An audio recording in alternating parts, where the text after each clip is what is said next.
Good morning. Welcome to JP's Morning Brief for July 13th, 2026.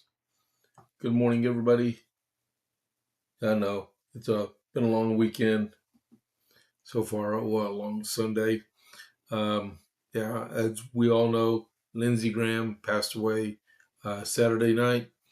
We'll get to that in just a minute. So welcome to the Morning Brief.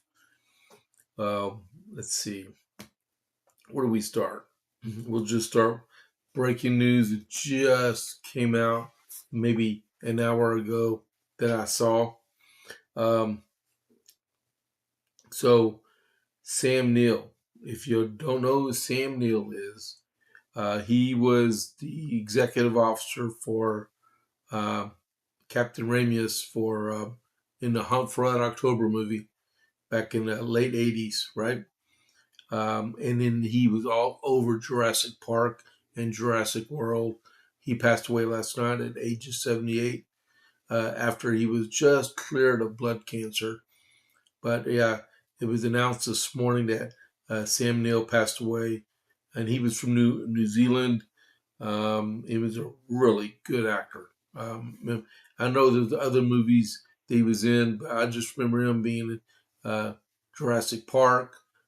Jurassic Park 3, I think it was, and he was in Jurassic World also. All right, but I just want to let everybody know that Sam Neill passed away last night. 78 years old, man. All right, so welcome to the morning brief. As we get started, please, if you're not already a follower of the JP8 report page, please click on the little bell that's next to where it says JP8 report, and then toggle down to where it says follow and click the follow button. And then give us a like, a thumbs up, give us a like for the episode. Like I put out a couple of days ago, if you're tuning into the page, click the like button. You can always resend it, but that should be the first thing you do when you go to a podcast like on Rumble. Just click the like button, and if you don't like it later on, go back, take the like button off. All right, and then chat with us. It's early morning. I'm sure no one really wants to talk. I don't know, but like I said, it's been a long day. I'll tell you more about it in a little bit, but chat, follow, like, and chat. All right. So here we go. Transition over. Armament Shop. Whether you're looking for your first firearm, upgrading your setup, or need expert service, Jason at the Armament Shop is Copper's Cove's premier source of all things shooting. Browse our wide selection of pistols, rifles, and shotguns, backed by top-tier gunsmithing for repairs, along with reloading supplies and professional cleaning to keep your firearm in peak condition. Need a transfer? We make FFL transfers fast, easy, and affordable. Need your CHL? Jason can handle those classes. He has over 3 decades of experience. Visit the Armament Shop today at 115A West Avenue D in Coppers Cove, or call or text 254-560-2023, or visit them at www.armamentshop.com. That's www.armamentshop.com. The Armament Shop, your safety, our priority. All right, let me get set here. Hold on. There we go. All right. So, Iran update. So, the U.S., if you haven't been listening, the U.S. has launched the third consecutive night in a row and the fourth out of 5 days of airstrikes against Iran again. And then the latest one was 140 targets were hit. There's been over 300 targets hit over the last 3 nights. The RGC, the Boy Scouts, say it will continue to, says the attacks will continue until the U.S. ends interference in the region. Israel's election is set for October 27th. Kuwait oil platforms were struck by Iran along with Qatar and Bahrain. Per the U.S. Ambassador Mike Waltz, Lebanon, Israel, and the United States are working together to rid the area of Hezbollah.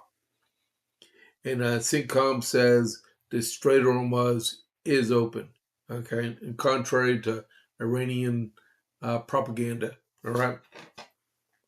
The stock market closed Friday at 52,637.01. It was up 149.60. And then this morning, West Texas crude was trading at $72.72 a barrel, and Brent crude oil was trading at $77.44 a barrel. All right, so now to my announcements. My group, the Coppers Cove Conservative Club, our social dinner is tomorrow at 6 p.m. at Giovanni's in Coppers Cove. All Republicans are invited. We're going to talk about a variety of issues, including upcoming filing season and elections and what's going on in our city politics, okay? Next is on Thursday. Thursday is Pints and Politics at Area 254 in Killeen. It's at the old Kmart shopping center on South 4 Hood Street. Just look for the Raising Cane's sign.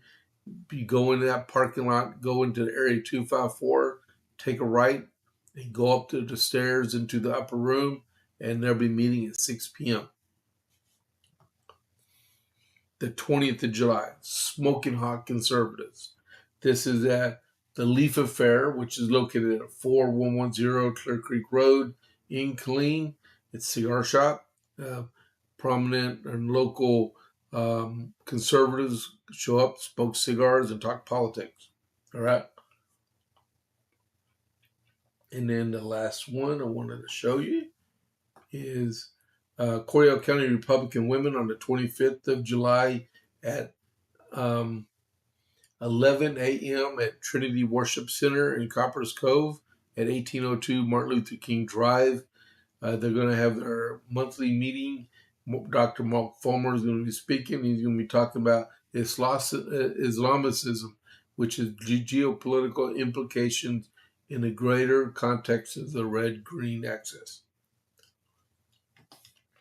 And the last thing to put you on the radar is on the 28th of July is the Coryell County Republican Party.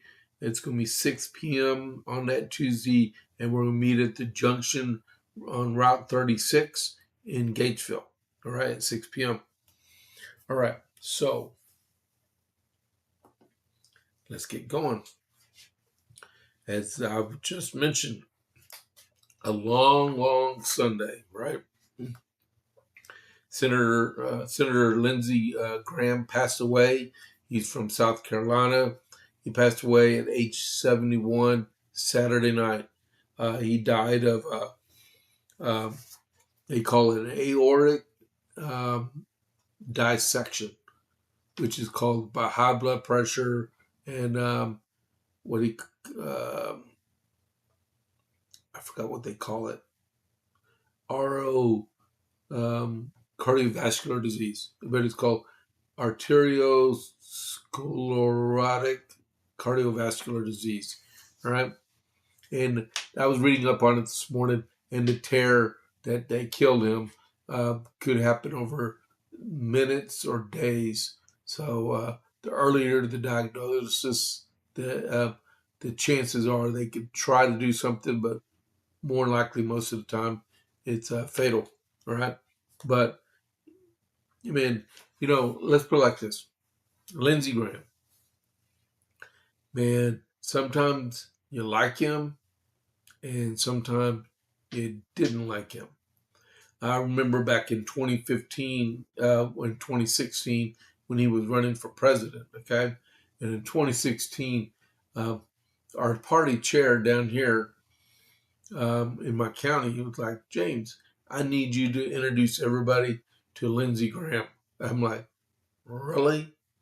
I don't like him. I'm supporting President Trump. Uh, at the time it was Donald Trump. And I'm like, okay. So I had to go and do a whole bunch of research on Lindsey Graham, and then bring him to the attention of the Coryell County Republican Party. Man, you know what? That guy's done a lot. He was a colonel in the United States Air Force, in the Air National Guard, in the U.S. Air Force Reserve, right? He only retired as a colonel because at age 55 of the federal law saying you must retire. And that's the only way he left the U.S. Air Force Reserve, was that forced retirement, no matter what. Um, and then, but he was a congressman before then, and he had to work in between being a congressman and being in the Air National Guard and Army and U.S. Air Force Reserve. Um, and then in 2002, when Strom Thurmond retired, um, Lindsey Graham ran in his place and got elected. And he's been there ever since. And he's been a very huge foreign policy expert and a judiciary expert, because what he was doing in the Air Force was he was a JAG lawyer. And he did many deployments over to Afghanistan and back, teaching Afghans on how to initiate the legal process in our country and stuff. And that's what people do in the military. They teach. Well, sometimes you have to do more than that, but that's what he was doing, was being a representative of the United States as a legal person. And so he was a congressman, a senator, and a veteran also, right? He also, if you didn't know, he also adopted his baby sister, because his his mom passed away, and 15 months later, his dad passed away, and he was in college. I believe he went to the Air Force Academy, I think, and he adopted his baby sister and took care of her. And he made a commitment never to. He never got married, and he never had kids. I mean, you can draw the conclusions, but some people make that distinction, and they just don't have. They don't get married and don't have kids. I mean, that's how people live sometimes, and he was one of them. And his sister this weekend said he will be sorely missed, and they were really close. And he had a couple of nieces also to go from his sister. So I'm gonna read some articles. That's how I know about Lindsey Graham. I mean, and what he's most famous for is the interaction during the Brett Kavanaugh hearings, and like they said in the news this weekend, um, he saved Brett Kavanaugh's confirmation hearings for the Supreme Court, because they were doing a kangaroo court against Brett Kavanaugh, and during his confirmation, they did not want him. I remember Brett Kavanaugh as staff secretary for President Bush back in the early 2000s, when I worked for the White House Communications Agency. Um, so, medical examiner, District of Columbia, released preliminary findings on Sunday regarding the death of Senator Lindsey Graham. According to medical examiner, the preliminary examination found Graham suffered from an aortic dissection due to arteriosclerotic cardiovascular disease. And the medical examiner said the death certificate will remain pending until toxicological and microscopic testing are finalized. Okay. So, with the death of a U.S. senator, state constitutions start rolling into action, because the world don't stop. Okay. Flags may go to half staff. There may be a huge funeral for him, but the world still turns. And now South Carolina is missing a U.S. senator, and General Governor McMaster has to do a replacement, right? So South Carolina law says the governor announces the replacement, unlike in Kentucky, uh, where you have the special legislature has to come in and do a special session and they appoint a successor, right? So here in South Carolina, a couple things are happening. Okay, Governor McMaster has to appoint someone to replace Senator Graham all the way to January 3rd. Now, something else happened because that should trigger a special election, which would be the next term, except Senator Graham's term was ending January 3rd. Uh, he had already had his primary in June. It's over with. He won. So now you have a vacant position for a candidate going into the general election. So, unlike what's going on in Maine, where the Democratic Party is going to appoint a successor for the Oyster Boy. Can't believe I actually mentioned his name again. But Oyster Boy is being replaced by someone selected by the Maine Democrats, right? Well, in South Carolina, they are going to do a special primary election. On the 21st of July, they're going to do a 1 week filing session for anyone who wants to run in a special primary. And the special primary is going to be, I believe, August 21st, unless I'm wrong. And then a week later, if there needs to be a runoff. All right. All right. So, and there's already, I mean, I got a couple of names I want to read in here, but there's already people rolling around what they want to do. There's all kinds of speculation. Someone, even you look at what time is it? 6:47. Oh man, I'm not even going to get to the rest of the stuff. That's okay. Nancy Mace, she's a very opportunist political person. Excuse me. And this is how slick she is. She suggested Governor McMaster appoint him to be in the successor for Lindsey Graham because he's term limited, right? And then that would mean the lieutenant governor of South Carolina would become the governor, Pamela Evans. Well, she was running against Nancy Mace for the governorship, right? So what she's doing is trying to level out the playing field, right? But okay, so that's another story. Okay, let's go on with this before I run way out of town. Senator Graham's sudden death from an undisclosed illness, which we all know what it is, has triggered a two-pronged approach to replace him, and President Trump will likely be a focal point in the process. Graham's passing overnight, which would be Saturday night, comes at a time when Republicans in upper chamber need every vote they can get. The Senate GOP holds a 52-seat majority. Well, it's 53. Okay. Oh, well, 52 minus Lindsey Graham. With the timetable for Mitch McConnell's absence still unclear, the majority now effectively has 51 votes. This will set up, who wrote this? Alexis Miller. Okay. That will up the pressure, the drama, and the replacement for a long-time lawmaker. Hold on just a second here.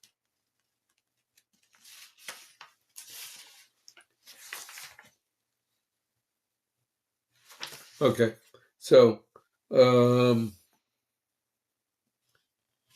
get to that later. Okay, so Lindsey Graham's sudden death on Saturday leaves a major vacancy in the Supreme with the Republican majority, and will fall to South Carolina's governor to fill that seat in the short term. Governor Henry McMaster, a Republican, has the responsibility to appoint a replacement to serve the remainder of Graham's term, which ends January 3rd. Graham's seat is up for re-election this year. However, he has already won a Republican primary in the race for prior to his death. Under South Carolina, the race will now allow for a special primary election for Republican candidates. The filing window will open July 21st, and closed July 28th, followed by a special primary on August 11th. I was wrong on that day. And another runoff election on August 25th, if necessary. That'd be 2 weeks later. The winner of that primary will face the Democrat opponent as normal in the November election. As of Sunday morning, McMaster has made no announcements about who he intends to appoint to the seat. And as this morning, there's been no announcements yet either. All right.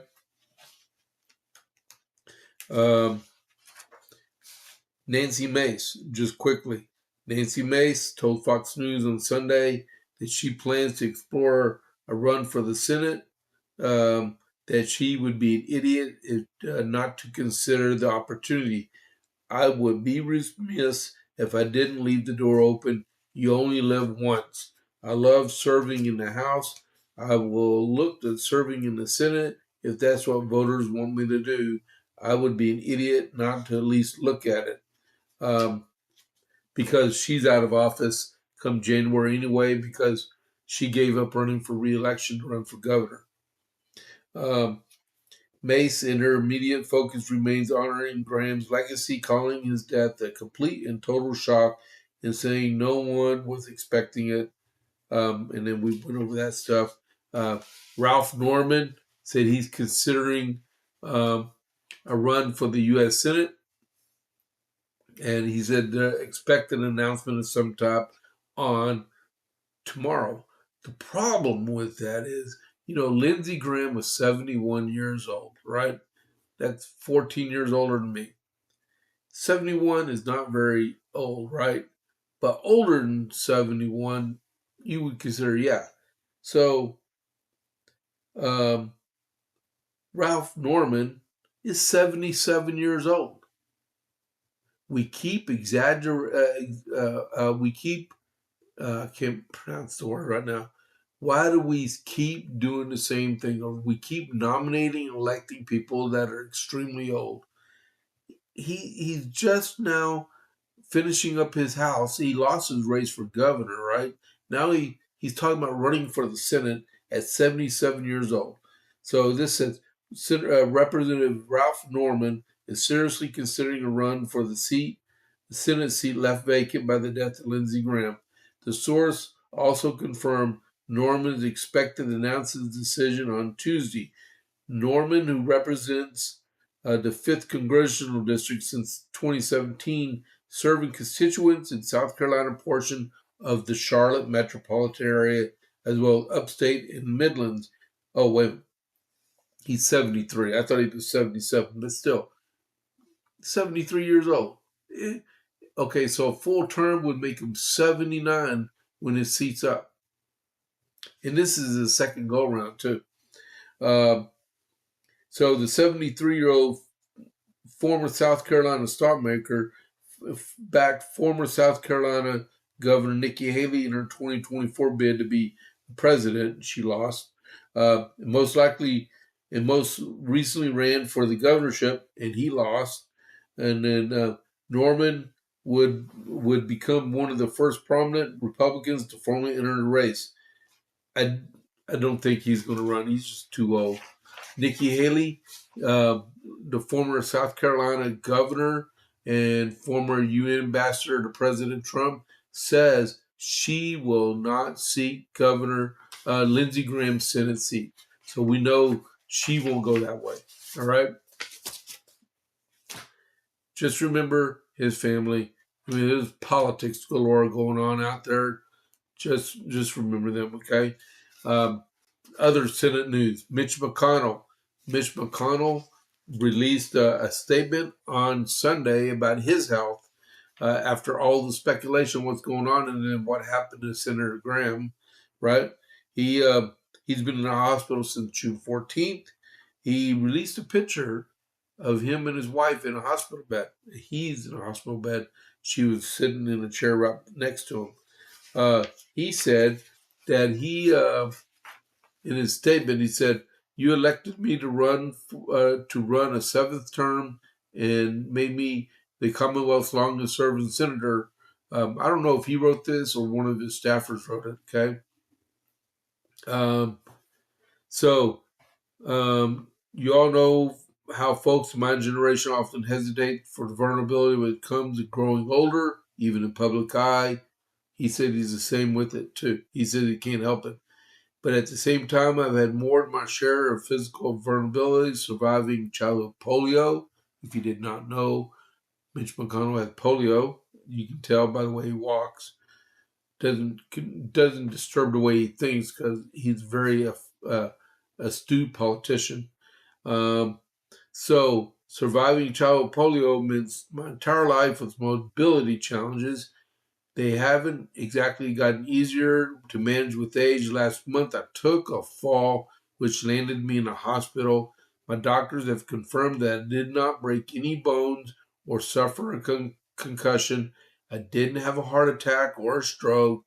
I don't have any tumors or hemorrhages, but I was briefly unconscious and was taken to the hospital while receiving excellent care over the past several weeks.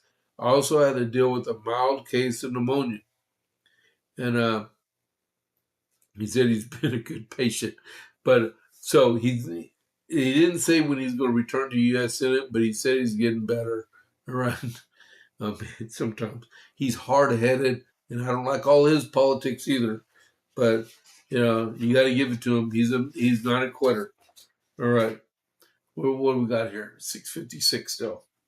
Um, so the Senate's supposed to confirm Todd Blanche. Now that's another thing. With Senator Graham being gone, he was the Judiciary Committee chair. So I don't know. I think I'm pretty sure he was the Judiciary Committee chair, but I don't know if that's going to go forward. Both chambers of Congress returned to Capitol Hill this week, um, and the Senate's going to hold confirmation hearings this week. The hearings follow a series of personnel changes in the Trump administration. Uh, so they're going to replace the Attorney General. They're going to replace the Labor Secretary. Um, the highest profile position is Attorney General, which is President Donald Trump. The nominee is Acting Attorney General Todd Blanche. Former Deputy Attorney General under Pam Bondi. The hearing is likely to draw particular attention not only because of his prominence position, but also more than the 1,200 former Justice Department employees last week signed a letter urging the Senate to reject his nomination. Yeah, okay. Take a flying leap. He's the president's nominee. Just appoint him. He's qualified. Man, these people are probably Democrat flunkies that got released by the president because they were not following his directives. That's probably what was going on.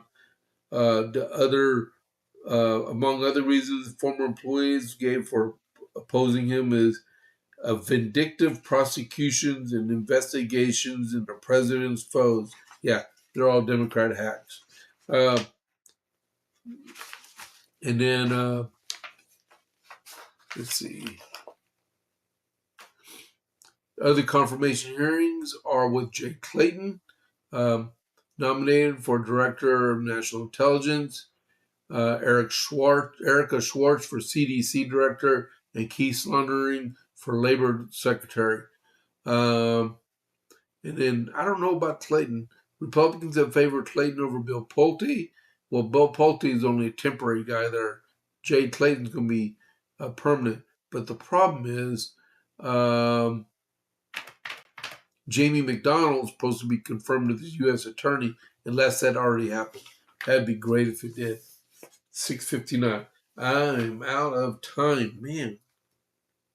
It was worth it because we were talking about Lindsey Graham. So I'll be back in an hour for a full JPA report. All right. Thank y'all very much for tuning in this morning. I'm going to go ahead and initiate uh, the raid for Vince, and I will see y'all in an hour on the JPA report. Okay. There's the raid. It's confirmed. I will see y'all in 1 hour. This is James Pierce. I'll catch you on the flip side. I'm out.